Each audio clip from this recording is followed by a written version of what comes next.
This is Josh Imhoff with Richmond Rising. I'm here today in McGuire Hall Auditorium to talk about the eclipse. With me, Angel Gray and Mary Walker from the Wayne County Convention and Tourism Bureau. Welcome. Thank you. Thank you. So I've heard there's a total solar eclipse coming, and can you tell us a little bit about it? Absolutely. So Wayne County has a very rare occurrence happening April 8th, 2024. It is the total solar eclipse. This is a once-in-a-lifetime opportunity for many of our residents here and visitors from around the world. So there are eclipse chasers. They love eclipses, and they will travel hundreds and thousands of miles to chase these eclipses because they are so rare. So Wayne County is in the path of totality 100%. And nearly 4 minutes of darkness will occur on April 8th. So we are really excited. The next solar eclipse that's going to happen in this area 1,000 years from now. So unless you are willing to travel hundreds of miles away, this is your one opportunity to see a total solar eclipse right here in our home. That's great. We don't even have to travel to experience it. Absolutely, yes. People are going to come here. Yes. Oh, yes. We're expecting quite a few. 50 to 100,000 people are going to come to Wayne County and experience this opportunity with us. So this is really remarkable. It's a really cool experience, very awe-inspiring. It's the sun will just completely disappear, complete darkness. So it's really wild to experience that. Cool, cool. So could you help me understand, like, scientifically what's kind of going on? Like, the moon is moving in front of the sun, it is correct? Completely blocking it. So it will come from a normal day and all of a sudden just complete darkness. So the wild thing is that animals will react to this. Bats will start coming out because they think it's nighttime. They don't know any better. One of the cool things is chickens. Believe it or not, so roosters always crow in the morning. Yeah. So when this eclipse happens, the chickens all go back to their coop and they go in to roost. And when the eclipse is over, the rooster comes out, he starts crowing because he thinks it's morning. He thinks he just experienced 4 minutes of nighttime.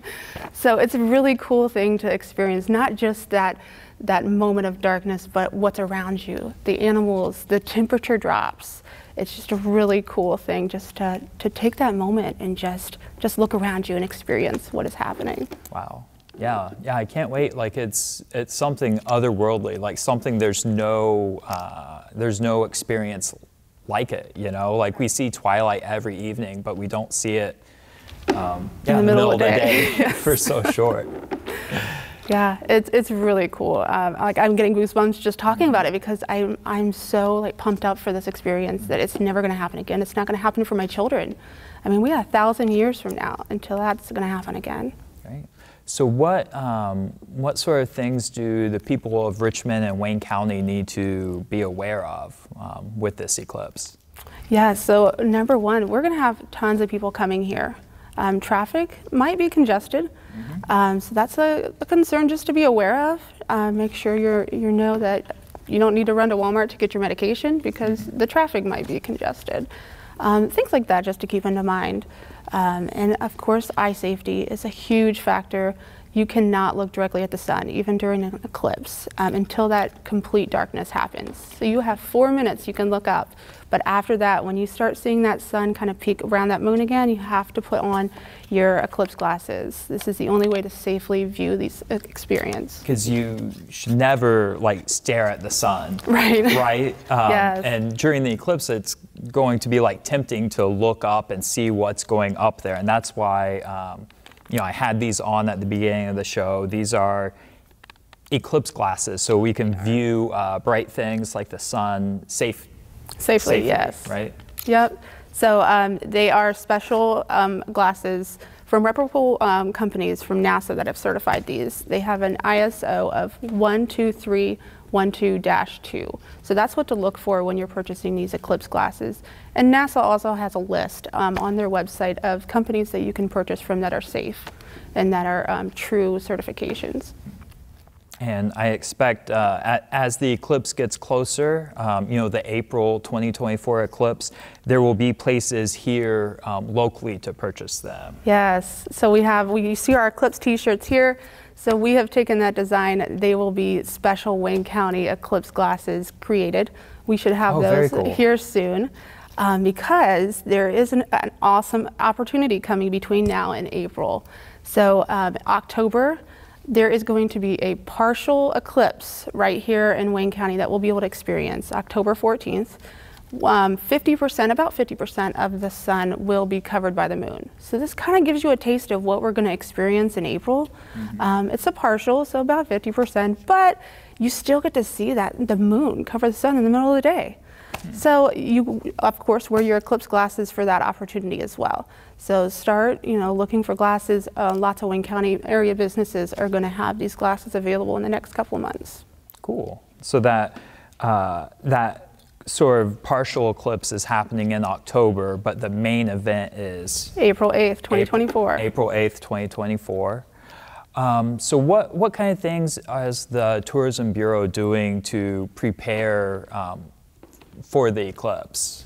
Absolutely. So I can have Mary Walker here, our executive director, kind of talk about all the things that we're doing to prepare for this eclipse. Yes. So initially, we knew that this would be a huge event, and again, as Angel said, a once in a lifetime. And so we are really including all of Wayne County, because it's not just Richmond. Actually, the western edge of Wayne County will have the longest duration, with Dalton Township being 4 minutes. Richmond will only be 12 seconds less. But we've created a core task force that is broken up into 2 basic committees: marketing, infrastructure, and then we have representatives from each of those different communities, so that we're all working together, we all know what the others are doing. We've created a website, richmondindianasolareclipse.com, and then we also have other websites that that are serving as aliases that will go in, so that all communities can be represented equally.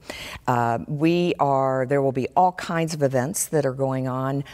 We ask all communities, organizations, whether you're a church, whether you're not-for-profit attraction, whether you're you know, any type of grouping, and you want to create an event, this is an opportunity to have financial impact, because these people will be willing to spend their money into our economy. And that's what we talk about: tourism, the economic impact benefits, and this will be huge. When we look at even 50,000 people coming into our community, that is huge when you're looking at 2, 3, 4 days.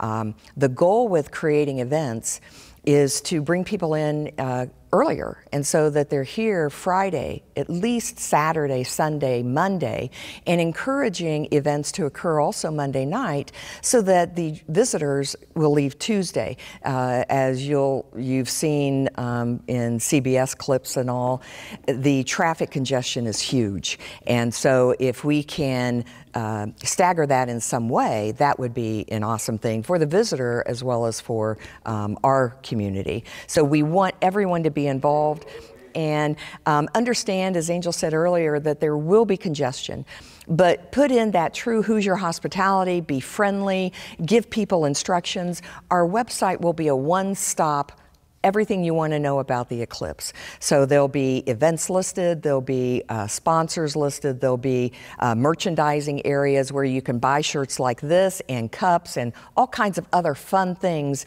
that will celebrate your once-in-a-lifetime event. And so we just really, this is going to be a fun time, and we want people to be a part of that, because in 1,000 years, this will be our mark on the 2024 eclipse. That's great. So will the eclipse be in Dayton or Indianapolis? Like, is it really, like, it's localized here in Wayne County, so people will travel here from, like, far away? Like, yes. How does that work?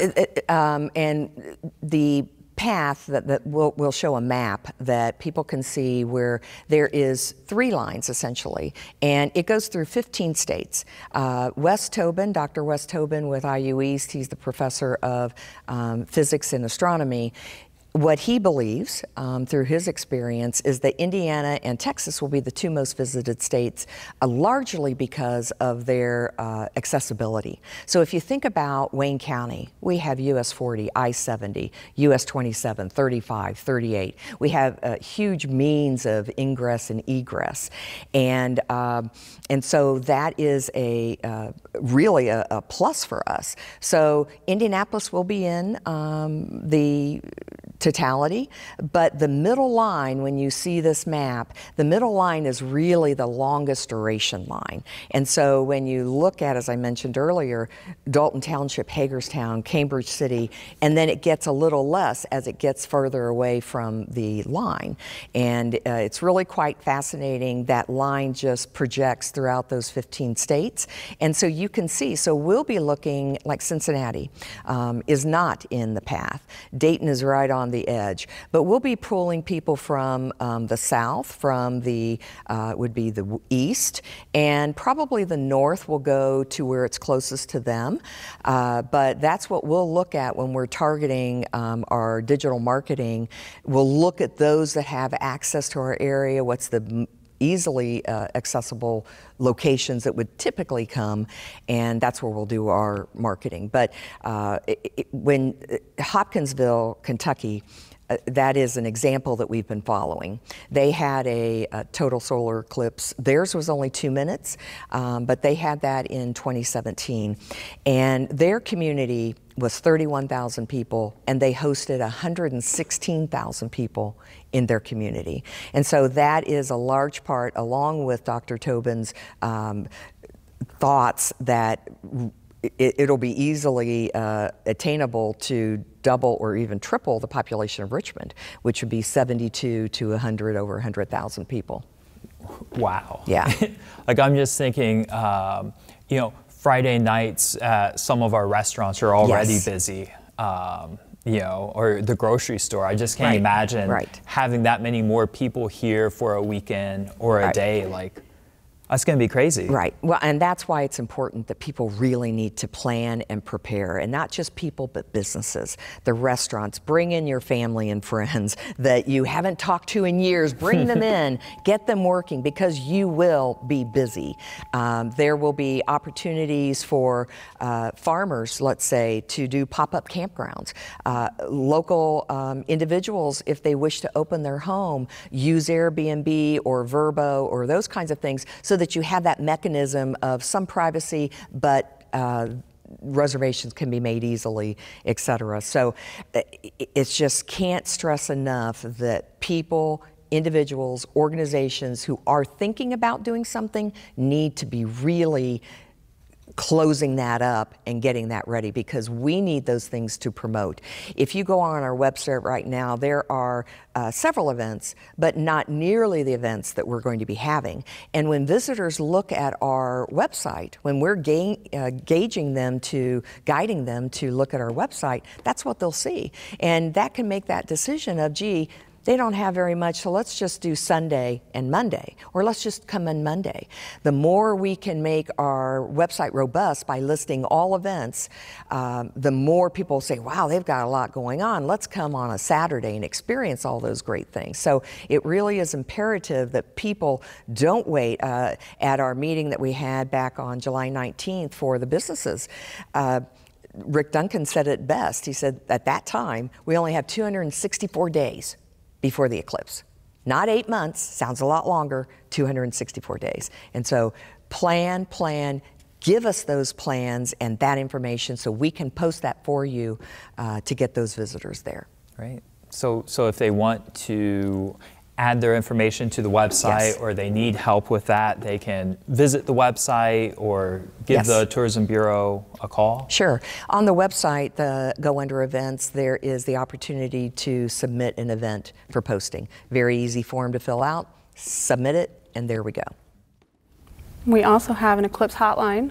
Oh, an eclipse hotline. Yes. Eclipse hotline, yes. So we have some eclipse specialists at our office at the Welcome Center, and they can call in and speak to an eclipse specialist. They can leave a message on the eclipse hotline if they have questions about setting up camping. There's lots of logistics about that. Have you already had a lot of people utilize that hotline? Yes, yes. We've started getting calls. It's a really fun experience. We have some music playing in the background of the message and everything. So, yeah, it's a useful tool for anyone that has even just the slightest question, like where can I get glasses? They can call and we can give them that information. Make sure everybody's safe and has everything they need to do. Right. And even to that, even for locals, if they are interested in opening up their home, or someone doing a pop-up campground on their fields or parking areas or viewing sites, any of those, we have also on our website tips and tricks. So for campgrounds, here are the things you need to think about. For Airbnb, here's how you set up going through Airbnb. So we try to make it as easy as possible, and we're always adding to the website. The more we learn, the more we put that onto the website for others to make it easy. Wow. Yeah, that's a lot Cool, to take. man. No, that's like a lot to take Yes. in. Yeah, I'm just picturing like a busy weekend here in Richmond, or Levi Coffin Days in Fountain City or something like that, and how big and busy that feels. And then to have 100,000 people in Wayne County, I'm just picturing what that would look like and what that would mean. You know, the good side is it will bring in a lot of dollars into our community. The potentially downside is it will bring in congestion. And so again, back to Angel's point and mine, treat our guests with, be happy, you know, tell them we're happy you're here, thank you for coming, help them in any way to make their experience the best, because we've also had knowledge of past eclipses, believe this or not, where someone has visited and then they go back there. You know, they had such a great time, had such great memories that they say, oh, let's go back, let's do the antiquing, let's do the history. They had this, we didn't get to do this, let's do. And Valerie Schaefer gave an example at our meeting that Dot Foods, who they were looking at several sites to land their manufacturing company, and they ultimately chose Wayne County. They had Valerie had all the tools and everything in place, but the one thing that made their decision was they went to a gas station, and that person was just so helpful, so friendly, and that's what they were looking for too, because it's a family type environment that is their mission and their you know, way they do business. And so that can happen here. These visitors coming can represent all sorts of businesses that they maybe not that moment, but that experience could change their mind and say, wow, maybe we ought to look at this. They had this, this, and this. So never underestimate who you are talking to and what benefits they can bring long term to our future of Wayne County. Great, yeah, that's exciting. I'm just thinking the eclipse is up in the sky, basically. You know, the sun's being blocked by the moon. So basically anywhere where you can see the sun is a good place to view the eclipse. It is, yes. And we actually have an opportunity coming up, Labor Day weekend of this year, so just coming up. You can actually go out and the sun will be in the same path as it will be in April 8th of 2024. So if you are thinking about having a viewing location, or you want to stake out where you're going to go, Labor Day weekend's a great opportunity to go outside, see where the sun is. Is there a tree blocking the path? Is there a billboard? Is there a street light right there in your way? That's your opportunity to say, okay, this isn't a good spot. Let's choose a different spot. So you have all of Labor Day weekend. Sun will be pretty close to the same direction, same location in the sky as it will be for April 8th. Cool. So, and what time of day? Like, was it like 3 o'clock or? It is 3:07. 3:07. So that's the time that you will want to check out those viewing sites. Go out Labor Day weekend, 3 o'clock. With glasses, not directly in the sun. Yes, but Put on your glasses, look up, and then if there's a tree or a barn or something in the way, right, you know, choose a different location. Yeah. So this, if you're thinking, this is your opportunity. If you're thinking like, oh, maybe my camping field will be a good spot to have a viewing location. Now's your opportunity. Go out there, see, is there tree line, is it in the way? Do you have a big building in the way? So this is a great chance, and it's just coming up, Labor Day weekend. Very cool. And then later in October. Yeah, October 14th. October partial 14th eclipse. is the partial, and then April 8th is the full total. The full total. Yes.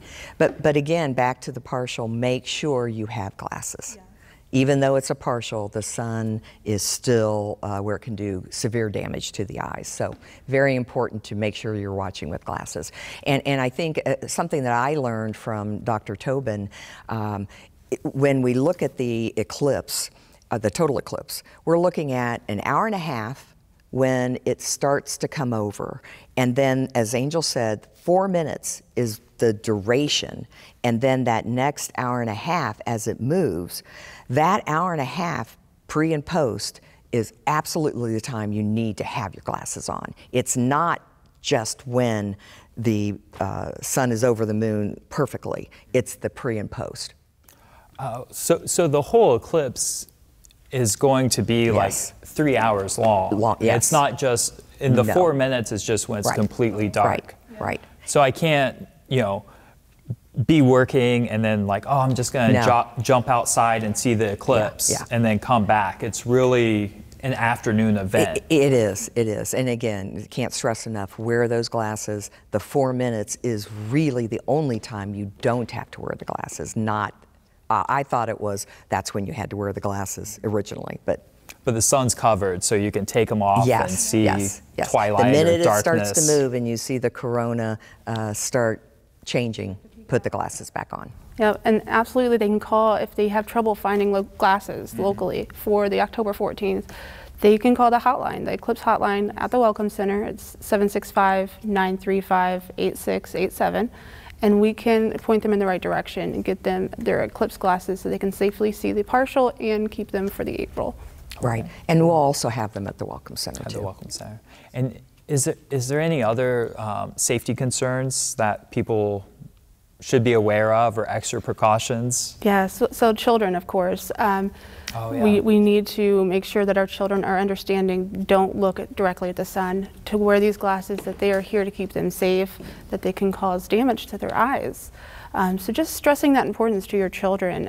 If they are out and you're experiencing this together, just make sure they're wearing their glasses when they need to wear it. And then again, these glasses, if you hold them up to you, it's complete darkness unless you're looking at the sun. Yeah. So don't walk around wearing the glasses. You might trip, you might fall. There was a study that more of the accidents and the health concerns that were happening during the eclipse was when people were wearing these glasses and walking around. They tripped and broke an arm.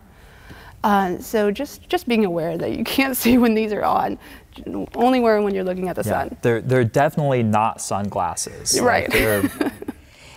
And I would also add that there are many knockoffs of those glasses. And again, as Angel said, go to the NASA site. There are 5 reputable companies. That's where we're getting ours. But the way you can tell is if you can see through your glasses, they're knockoffs. And do not use those. So when you hold these, I mean, it's complete darkness. I can't see you. I can't see spotlights. Right. So if you put them on, it looks like a pair of sunglasses. They're not good. Right. And unfortunately, do not use them. Yeah. Unfortunately, that was a concern in 2017 during that eclipse, that there were so many knockoffs that people were selling. Right. And the other thing to be careful of is when you do get your glasses, keep those in a space. Only use them for the purpose that you're using them.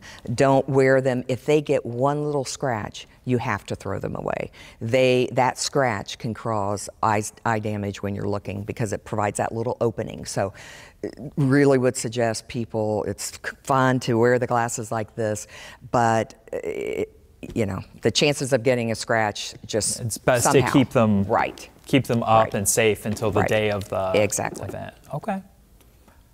Very cool. And then I assume like law enforcement and fire and all of those people know about the eclipse. I'm thinking our emergency services will be aware that there's you know, whenever you have extra people in a place, you know, things can happen. So that's being worked on, and we're aware of that, correct? Right. So through the two core committees I mentioned earlier, the infrastructure group would be the entities who are government, fire, police, EMTs, you know, all of those, what I call the non-fun jobs, where marketing is the fun job. But and they're already meeting. They're already developing their game, their plan of action. And in one of the clips that we watched, which was a CBS clip, that it said they had to call in the National Guard to help with traffic congestion as people were leaving. So again, someone said to me, well, you know, our forces are so small. Let's look at communities outside of the event, of that 3 path of totality, and start getting communities to say, would you come here and help us? Because they're not going to be in. They're not going to have that congestion. So let's think outside the box, be smart, and look for communities that maybe we have a relationship we could that get are some completely mutual void. aid from them to come. Yes, and vice versa. Yeah. When the next one comes around, it won't be in our area. We're not here for another 1,000 years, but there will be other total solar eclipses in different parts of the U.S., and that's where we could have that. Will help you. So I think that there's ways, but they are starting to plan, and I think they realize the magnitude, and it'll be a really, I like to call, my hope is overall is that we have controlled chaos. That's my hope. Wow. And we will. Yeah, People are really working hard. No, I agree. And this has just gotten me like so excited for the eclipse. I love this information. I didn't quite understand what exactly it entailed, and yeah, it's just great to see Richmond and Wayne County be sort of the center of sounds like a real national phenomenon. Absolutely, it is, that's about and to international happen. even. I mean, we'll get people who follow the solar eclipses and all of that activity from all over the world. I mean, so don't be surprised who you might meet. Great. Well, we've got about a minute left of the show. They can visit the website for the solar eclipse, call the hotline to get information. Is there anything else that the people of Richmond and Wayne County should be aware of before this April 8th eclipse? Just stressing, communicate with the Tourism Bureau. Make us aware of your plans. If you're hosting an event, if you're having a viewing location, if you're doing camping, make us aware, because we can't promote it if we don't know. So give us a call and we can get you listed on our website. I think the other thing I'd like to add in closing is there are going to be a multitude of volunteer opportunities available. So if anyone has any interest in being involved, the first place I would go is to your community, to your main streets, to the Bureau, and say, I'd like to involve, not sure where. Tell me what's happening, but there's going to be a ton of, so get your kids involved. There's lots of opportunities. We've been working with the school systems throughout Wayne County to eliminate that as a school day and make it an e-learning day, because we don't want the kids to be in congestion at 3 o'clock. And so most of them have done that. Others are still thinking about it, but encourage your school systems, if they haven't, to make that an e-learning day, because the kids can learn from this and be involved. Mary Angel, thank you for joining us today to show us about the eclipse. And this has been Richmond Rising.